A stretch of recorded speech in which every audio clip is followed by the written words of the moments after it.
Fani? Hadir Bu. Hadir. Linda? Hadir Bu. Hadir. Risa Ayu? Hadir Bu. Hadir. Wiwi? Hadir Bu. Hadir. Dila Resti? Ya, hadir Bu. Hadir Bu. Oh, sakit. Kasih ke siapa suratnya tadi? Wiwi Bu. Oke, nanti kasih ke Ibu ya. Iya Bu. Berarti satu yang tidak hadir karena sakit. Nah, oke, untuk itu sebelum kita mulai pelajaran, masih ada nggak yang ingat materi minggu lalu? Lupa? Baru loh minggu kemarin kita bahas batik. Batik, betul sekali. Kita kan udah berjalan 3 kali pertemuan ya dengan batik ini, minggu kemarin, minggu satunya lagi, dan hari ini. Nah, untuk minggu yang pertama Ibu sudah membahas tentang pengertian batik dan sejarah batik. Lalu pada minggu kedua Ibu sudah membahas tentang motif-motif batik dan desain pada batik.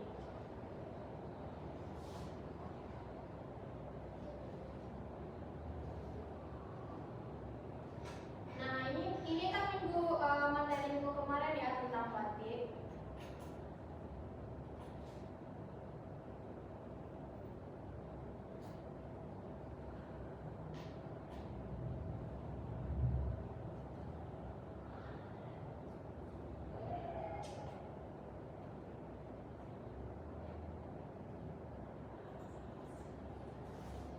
Adapun tujuan dari pelajaran yang Ibu sampaikan pada 3 minggu ini yaitu untuk agar mahasiswa agar peserta didik mampu mengenal dan memahami motif-motif batik, lalu mengetahui dan memahami apa itu desain-desain pada batik. Lalu peserta didik juga mampu mempraktekkan contoh motif pada batik dan mampu membuat beberapa desain-desain pada batik. Nah, minggu lalu kan Ibu sudah melihatkan contoh dari motif.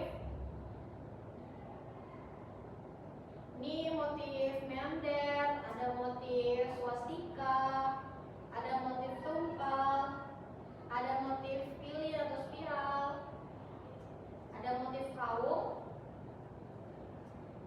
dan motif lain-lainnya. Dan juga ada termasuk isen-isen, ada isen titik-titik, garis-garis, bahkan bergelombang-gelombang, itu juga termasuk isen-isen. Nah, Ibu pengen salah satu dari murid Ibu mempraktekkan isen-isen dari batik. Salah satu. Ada yang mau praktek ya? Oke, Linda silakan.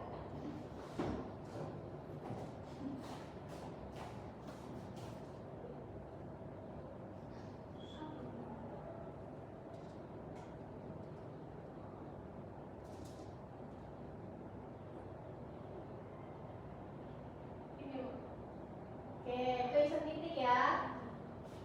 Oke, hebat sekali. Bagus. Untuk ada mau lagi? Nggak boleh, Elisa.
bikin selang-seling. Nah, itu juga bisa disebut dengan isen-isen. Nah, anak-anak itu kan sudah mempraktekkan isen-isen dari batik, ada titik, ada sisik, ada pun garis-garis. Nah, yang sering dipakai oleh mungkin dari ibu atau khalayak yang sering membatik itu sering menggunakan isen-isen titik dan isen-isen garis. Lalu selain mempelajari tentang isen-isen, kita juga mempelajari minggu kemarin tentang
merupakan batik selendang yang anak-anak itu bisa lihat. Aku kasih contoh. Nah, anak-anak itu bisa kasih tahu yang mana isen-isen, yang mana aja isen-isen di batik ini. Yang mana? Coba berdiri di sini. Coba berdiri di sini. Ini isen-isen. Ini isen-isen. Ini isen-isen juga. Oke, betul sekali. Silakan duduk. Terus untuk motif, apa aja motif yang ada di sini? Ini juga motif kan? Ya. Sama seperti contoh yang aku kasih. Terus ini juga motif tidak? Motif. Nah, jadi dari sini untuk memperjelas bahwa yang mana yang motif, mana yang isen-isen pada batik, anak-anak ibu juga sudah cukup paham kan? Paham. Oke, untuk itu ibu pengen untuk kita melanjutkan tujuan berikutnya. Anak-anak ibu sudah mampu mempraktekkan apa itu isen-isen. Ibu juga pengen anak-anak ibu ini mampu mempraktekkan membuat motif untuk tugas batik kalian. Ukurannya cukup 20x20 aja untuk bahan praktek kalian dulu. Kalian bisa membuatnya dari sekarang. Ibu akan kasih kalian kertas. Kerjakannya hari ini, lalu ibu akan meng-ACC desain yang kalian bikin, oke? Tolong dibikin desain batik, motif batik. Kalian bisa searching seperti apa saja motif-motif batik yang bisa kalian pakai dalam bentuk hewan maupun tumbuhan, itu diperbolehkan.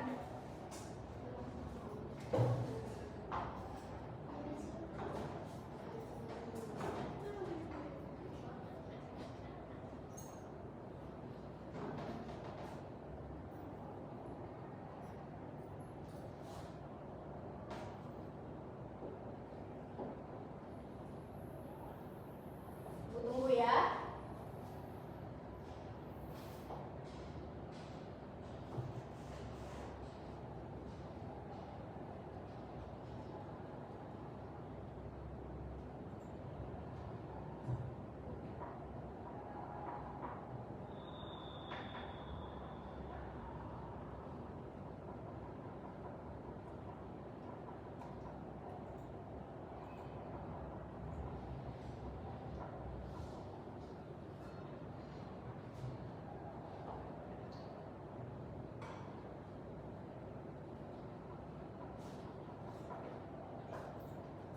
Ini Linda bikin apa? Daun, motif daun ya.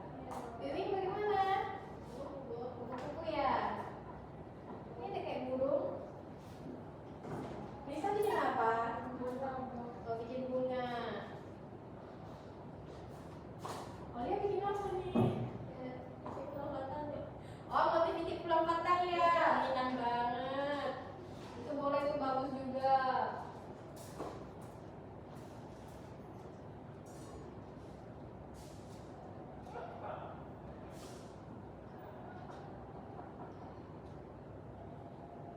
Udah selesai semuanya? Kita boleh blackboard. Oke, tunggu ya. Nanti kalau udah selesai bisa dikumpul ke meja ibu.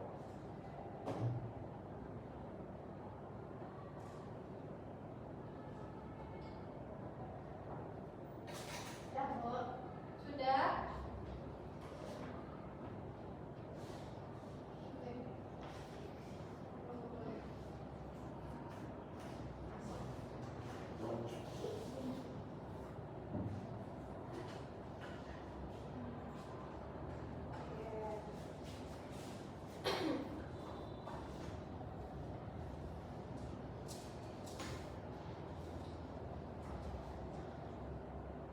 Sepertinya anak-anak ibu sudah bisa yang mempraktekkan dan sudah mencapai tujuan dari pembelajaran kita, mampu membuat atau mempraktekkan isen-isen, lalu juga mampu mempraktekkan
Oke, nanti kalau misalnya nih kain ya, ini kain. Terus kalian sudah membuat desain kalian harus membuat desain terlebih dahulu. Motif yang kalian buat itu secara detail dan sudah pas untuk dipindahkan. Lalu kalian bisa mencemplaknya di atas kertas ini, di atas kain ini. Kalian taruh kertasnya atau desain kalian di bawah, lalu dia diletakkan kain di atas. Lalu bisa kalian tinggal cemplak saja. Dibikin dengan pensil terlebih dahulu. Lalu setelah itu minggu depan kalian membawa kain tersebut sudah memiliki desainnya masing-masing, agar kita bisa mempraktekkan mencanting pada kain tersebut, agar pelajaran kita lanjut ke tugas-tugas berikutnya.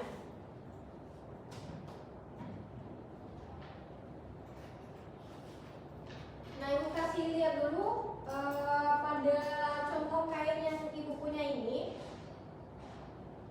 Dia kan memiliki garis seperti warna putih pada setiap motifnya, membuat gambarnya dengan berwarna putih. Itu merupakan hasil dari timpaan lilin yang membuat warna-warna di dalam sini tidak keluar ke bagian background, atau bagian background tidak masuk kepada bagian dalam atau bagian motif lainnya karena ditutup oleh lilin. Jadi kalau misalnya minggu depan anak-anak ibu sudah bisa melanjutkan, kalian akan mulai paham bagaimana proses membuat batik tersebut. Oke, ibu kan sudah menyampaikan apa tugas-tugas anak ibu untuk minggu depan. Adakah dari anak-anak ibu ingin bertanya bagaimana untuk tugas anak-anak ibu kalian? Bisa ada yang ingin bertanya untuk tugas minggu depan?